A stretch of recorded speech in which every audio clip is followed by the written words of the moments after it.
நீங்கள் நல்லது செய்கிறீர்கள், அன்பு காட்டுகிறீர்கள்.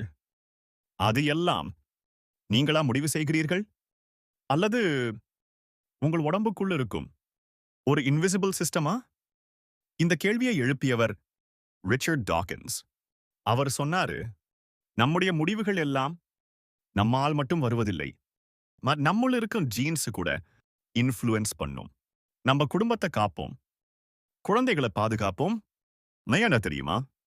நம்முடைய ஜீன்ஸ் தொடர வேண்டும் என்பதற்காக. இதுதான் தி செல்ஃபிஷ் ஜீன் என்ற கருத்து. அதனால டாக்கின்ஸ் சொன்னாரு, நாம மட்டும் இல்லை, நம்மள இருக்க ஜீன்ஸ் கூட நம்முடைய வாழ்க்கையை ஷேப் பண்ணுகின்றன. நீங்க வாழ்க்கையை கண்ட்ரோல் பண்றீங்களா? அல்லது உங்கள் ஜீன்ஸா? மேலும் இப்படியான வீடியோக்களுக்கு ஃபாலோ செய்யுங்கள்.